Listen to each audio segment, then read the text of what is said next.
In October of 1571, beneath the blazing Mediterranean sun, the largest naval armada the world had ever seen prepared to clash in waters that would run red with blood.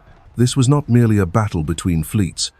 This was the moment when the fate of European civilization hung in the balance, when two worlds collided in a fury of cannon fire and steel.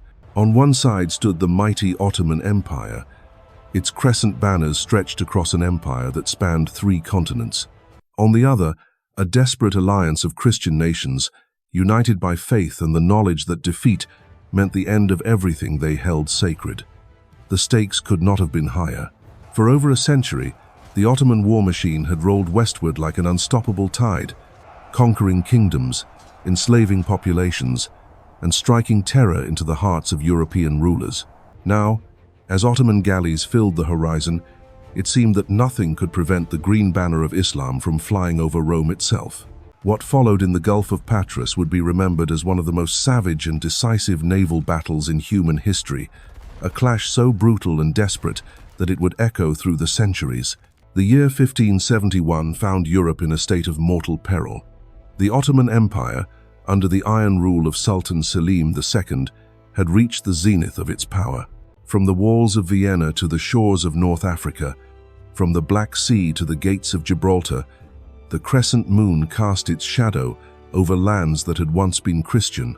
This was not merely territorial expansion, it was the systematic conquest of a civilization.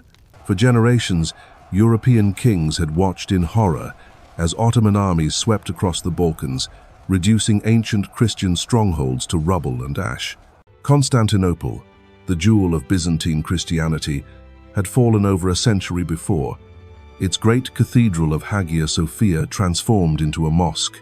Hungary was carved up and divided, its nobility slaughtered or enslaved. The Mediterranean, once called by Romans their own private lake, had become an Ottoman sea patrolled by Corsairs and slave traders who struck coastal villages with impunity. By 1571, the Ottoman war machine was a terrifying force that combined the disciplined professionalism of the Janissary Corps with the savage effectiveness of North African Corsairs and the naval expertise of admirals who had learned their trade in possessorie. Countless battles, their galleys, sleek and deadly, could appear off any Christian coast without warning, their holds soon filled with captives destined for the slave markets of Constantinople and Algiers. The catalyst for what would become the Battle of Lepanto came from the island of Cyprus, a Venetian possession that stood like a dagger pointed at the heart of Ottoman trade routes. In 1570, Sultan Selim demanded that Venice surrender the island, claiming it as rightfully Ottoman territory. When the Venetians refused, the Sultan unleashed his war machine with devastating effect. The invasion of Cyprus was conducted with the methodical brutality that had become the Ottoman trademark. The capital of Nicosia fell after a brief siege, its walls breached by massive cannons that pulverized stone and flesh alike. The Ottoman commander, following his sultan's orders to the letter, showed no mercy. Every man, woman, and child in the city was either slaughtered or marched away in chains. Churches were desecrated, libraries burned, and the very stones of the city seemed to weep with blood. But it was the Siege of Famagusta that would provide the spark to ignite all of Christian Europe. This fortress city, perched on Cyprus's eastern coast, became the last bastion of Venetian resistance. Its walls sheltered not just soldiers, but the dreams and hopes of a civilization under siege. The defense of Famagusta was entrusted to Marco Antonio Bragadin, a Venetian nobleman whose name would soon be carved into the annals of Christian martyrdom. With barely 6,000 men, Bragadin faced an Ottoman army of over 100,000, supported by 1,500 cannons and a fleet that darkened the harbor. The mathematics of the siege were simple and terrifying. The Christians were outnumbered more than 15 to 1. For 11 months, the defenders of Famagusta held their ground against impossible odds. Wave after wave of Ottoman assaults crashed against the walls like a relentless tide, each attack leaving the ditches choked with bodies. Turkish chroniclers would later admit that their forces suffered over 50,000 casualties in 5 major assaults, losses so staggering that even the Ottoman commanders began to question whether the fortress could ever be taken. Inside the city, conditions grew desperate beyond imagination. Food ran out, forcing the defenders to eat leather, rats, and anything else that could provide sustenance. Ammunition dwindled until every musket ball and cannon shot had to be carefully rationed. Disease spread through the cramped quarters, claiming as many lives as enemy fire. Yet still Bragadin and his men held on, knowing that every day they resisted was another day for Christian Europe to prepare its defenses. The turning point came not through Ottoman victory, but through Venetian exhaustion, with his garrison reduced to fewer than 900 men, most of them wounded and starving. Bragadin finally agreed to negotiate surrender terms. The Ottoman commander, Lala Kara Mustafa Pasha, seemed eager to end the costly siege and agreed to generous terms. All Christians in the city would be allowed to leave under their own flag, with safe passage guaranteed to Crete. For 3 days, the evacuation proceeded smoothly. Venetian soldiers marched out with their weapons, their banners flying proudly in the Mediterranean breeze. It seemed that honor had been preserved on both sides, that this terrible siege would end with at least some measure of dignity intact. Then came the betrayal that would shock all of Christendom and provide the Holy League with its most powerful rallying cry. On August 5th, during the formal surrender ceremony, Mustafa Pasha's demeanor suddenly changed. Without warning, he began accusing Bragadin of murdering Turkish prisoners and hiding munitions, charges that were both false and irrelevant given the agreed surrender terms. What followed was an act of barbarism so shocking that news of it would electrify Christian Europe and unite Catholics and Protestants in common horror. Mustafa suddenly drew his knife and sliced off Bragadin's right ear. As the Venetian commander stood bleeding and stunned, Turkish guards seized him and cut off his other ear and his nose. Then began a massacre of every Christian remaining in the city, while Bragadin was subjected to tortures that seemed drawn from the depths of hell itself. For 2 weeks, Bragadin was left in a filthy prison, his wounds festering in the summer heat. Then his real ordeal began. He was forced to carry heavy sacks of earth and stone around the city walls, while Turkish soldiers beat him with sticks and whips. He was hoisted to the yardarm of the flagship and exposed to the jeering of Turkish sailors. Finally, he was dragged to the main square of Famagusta, tied naked to a column, and slowly flayed alive while he prayed the Miserere and called upon Jesus Christ. Even death did not end Bragadin's humiliation. His skin was stuffed with straw, dressed in his military uniform, and paraded through the streets of Famagusta, seated backward on an ox, a grotesque mockery of a Roman triumph. This obscene trophy was then sent to Constantinople as proof of Ottoman victory, but copies of the story spread like wildfire through Christian Europe, creating a martyr whose sacrifice would inspire thousands to take up arms. When news of Bragadin's martyrdom reached Venice, the reaction was explosive. The Doge himself wept openly in the hall of the Great Council, while crowds gathered in the Piazza San Marco demanding vengeance. But Venice alone could not challenge the Ottoman Empire. If Christian Europe was to survive, it needed unity, leadership, and divine intervention. The call for that unity came from an unexpected source. Pope Pius V, a Dominican friar who had risen to the papal throne through piety rather than politics, saw the fall of Cyprus not as a distant tragedy, but as a mortal threat to Christianity itself. This was a pope who fasted regularly, wore a hair shirt, and spent hours in prayer each day. When he looked east toward the Ottoman Empire, he saw not merely a political enemy, but the forces of darkness themselves, arrayed against the light of Christ. Pius V possessed something that previous popes had lacked in their struggles against Ottoman expansion, an unshakable faith combined with shrewd diplomatic instincts. Where others saw only competing national interests and ancient rivalries, he envisioned a grand alliance that could unite Catholic Europe under the banner of the cross. His letters flew across the continent like arrows, each one carrying the same urgent message. The infidel stands at the gates of Christendom. Unite or perish. The response was initially lukewarm. The great powers of Europe had grown accustomed to fighting each other rather than their common enemy. Spain was exhausted from its campaigns in the Netherlands. France remained stubbornly neutral, even allied with the Ottomans when it suited their interests against Habsburg power. The German states were torn apart by religious warfare between Catholics and Protestants. England under Elizabeth remained resolutely Protestant and suspicious of any Catholic coalition. Yet slowly, painfully, the Holy League began to take shape. Venice, driven by fury over the loss of Cyprus and the martyrdom of Bragadin, pledged its entire naval arsenal. The Papal States committed their treasury and their prayers. Genoa offered its maritime expertise and financial networks. The Spanish Empire, despite its other commitments, agreed to provide the backbone of the fleet. Even the Knights of Malta, still bearing the scars from their great siege 6 years earlier, sent their galleys to join the holy cause. The logistics of assembling such a coalition were staggering. Each nation brought different ship designs, different languages, different tactical doctrines. Venetian galleys were built for trade and swift raids. Spanish vessels were designed for Atlantic warfare. Genoese ships reflected centuries of Mediterranean commerce. Papal galleys carried priests alongside soldiers. The challenge was not merely to gather these diverse forces, but to weld them into a single, coherent fighting machine. For supreme commander, the Allies chose a man who embodied both the old ideals of chivalry and the new realities of 16th century warfare. Don Juan of Austria was just 24 years old, the illegitimate son of the great Emperor Charles V. Despite his youth, he possessed something invaluable, a name that commanded respect across Catholic Europe, and a personality that could inspire men to follow him into the jaws of death.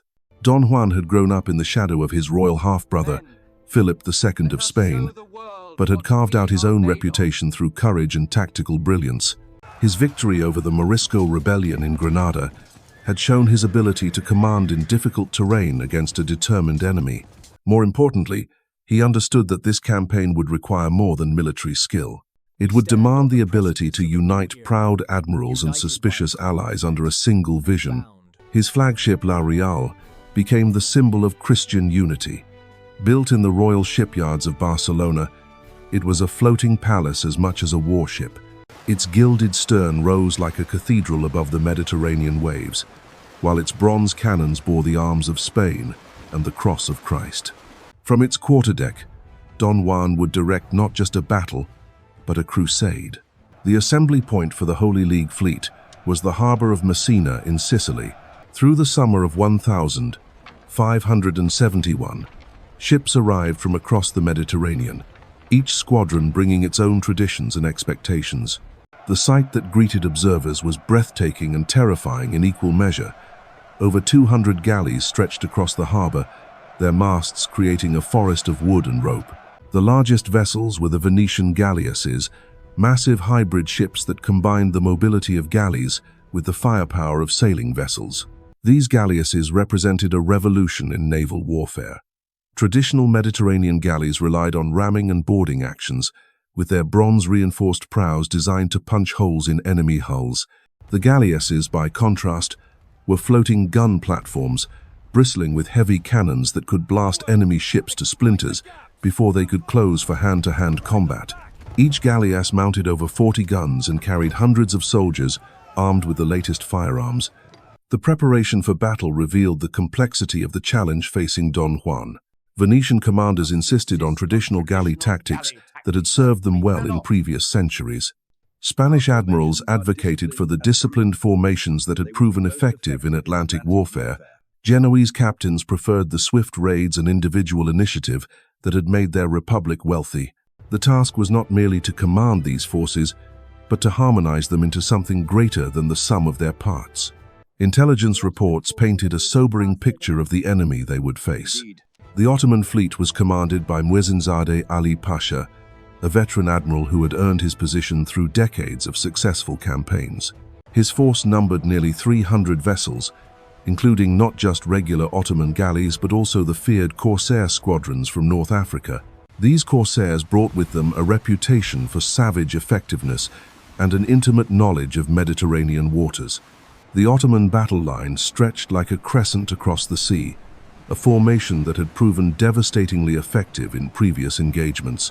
At the center flew the sacred banner of the caliphs, a massive green standard embroidered with verses from the Quran and the name of Allah, inscribed 29,000 times in golden letters.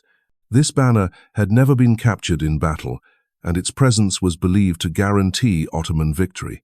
Ali Pasha himself commanded from the flagship Sultana, a magnificent galley that rivaled La Real in both size and splendor. His tactical plan was simple and had worked countless times before.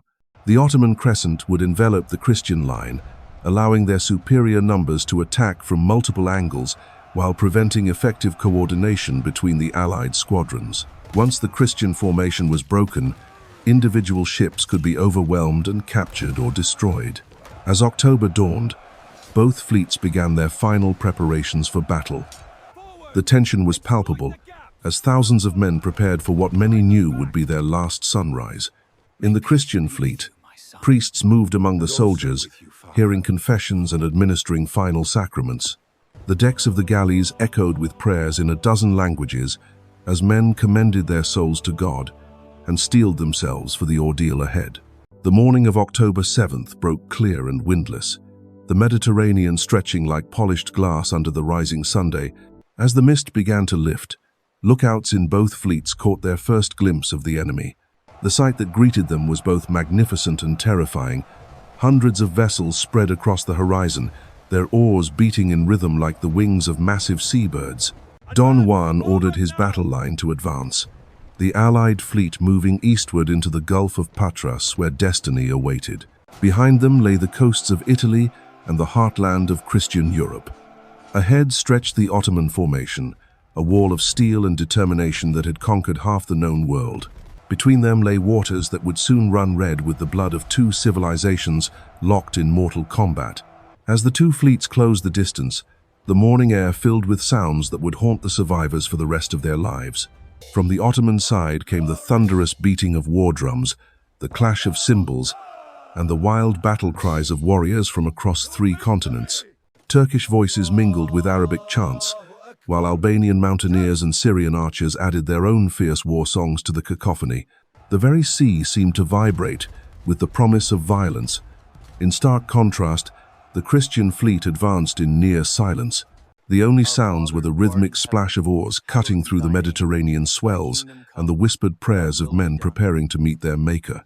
Priests holding massive crucifixes walked the decks, their Latin benedictions carrying across the water like a sacred counterpoint to the pagan fury bearing down upon them.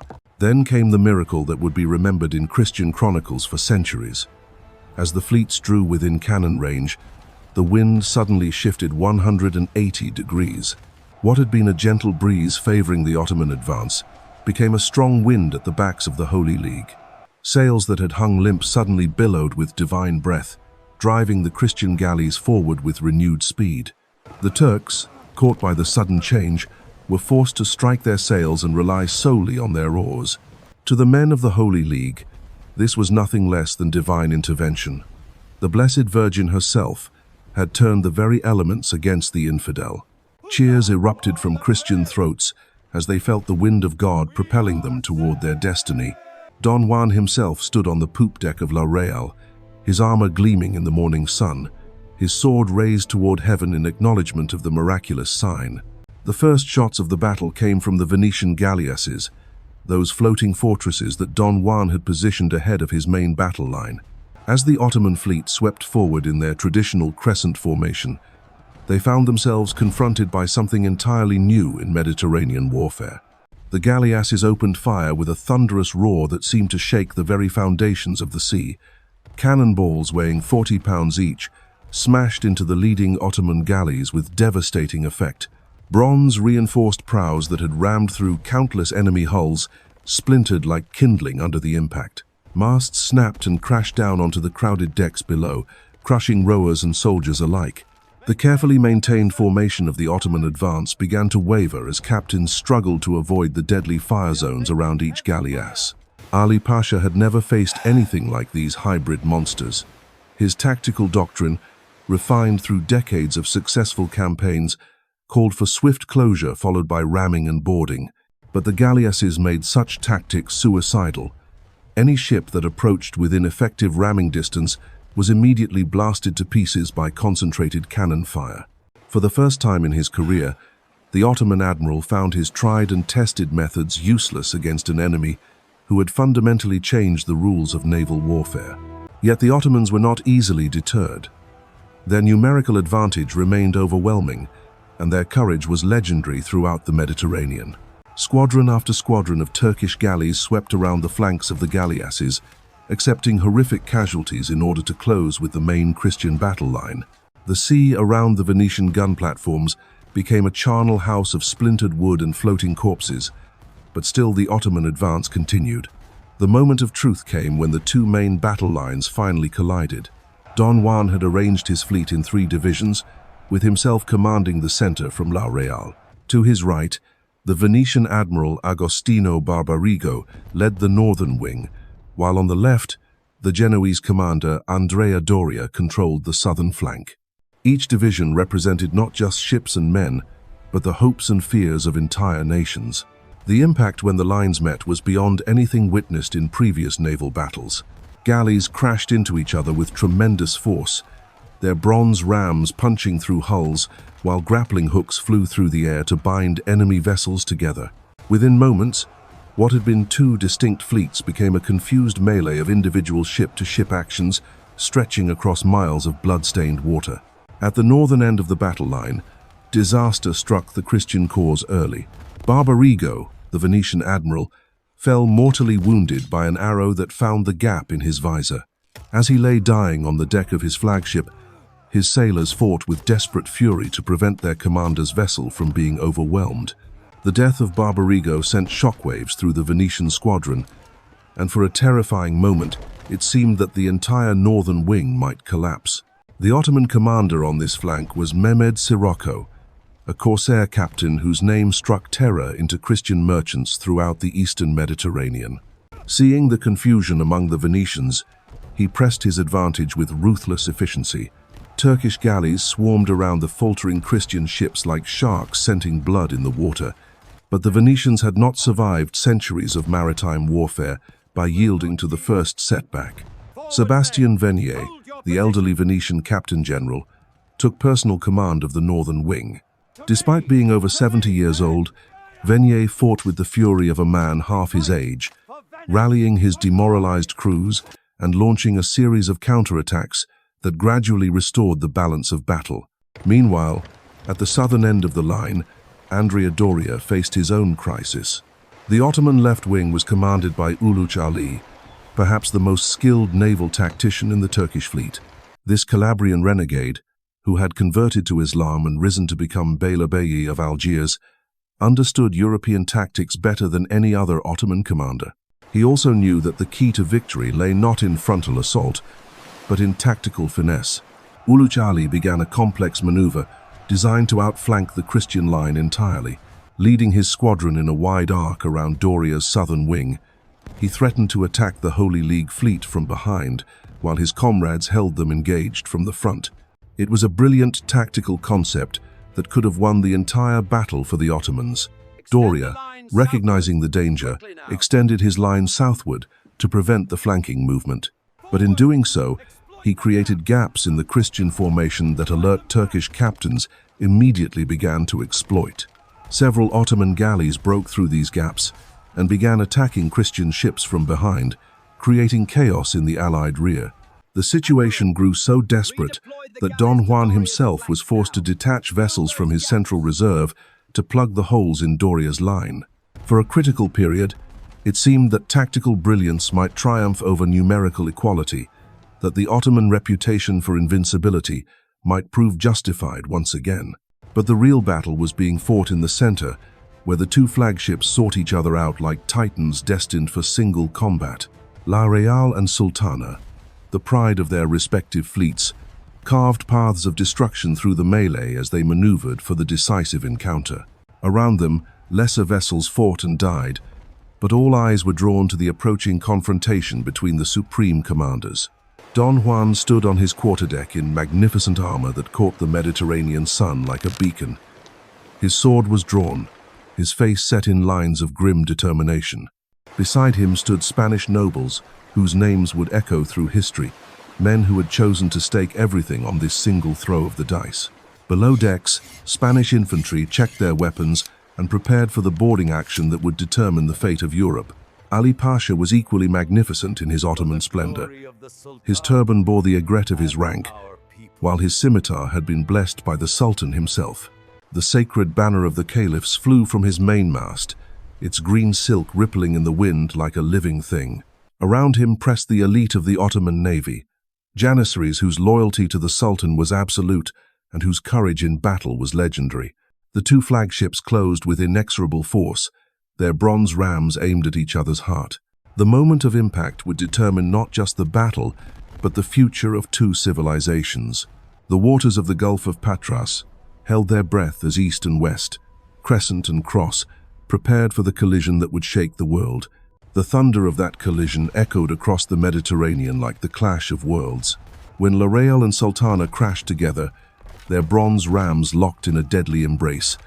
The fate of civilizations hung in the balance. Steel rang against steel as Spanish infantry and Ottoman janissaries fought with desperate fury across blood-slicked decks. In that swirling chaos of blade and musket fire, Ali Pasha fell, his head severed by a Spanish soldier and mounted on a pike for all to see. The sacred banner of the caliphs, never before lost in battle, was torn down and replaced with the cross of Christ. The psychological impact was devastating. Across the Ottoman fleet, the sight of their admiral's death and the capture of their holiest banner shattered morale like glass. What had been disciplined, formations dissolved into panic and flight. Only Uluç Ali managed to salvage a portion of the Turkish fleet, but the day belonged to Christendom.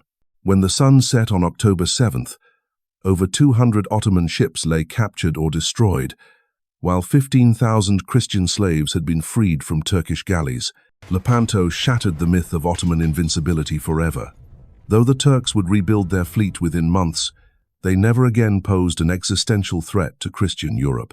The battle proved that when united by common cause, the fractured kingdoms of the West could stand against any enemy. In the Gulf of Patras, 200,000 men had indeed fought for the soul of Europe, and Europe had emerged victorious, bloodied but unbroken, free to forge its own destiny under Christian skies.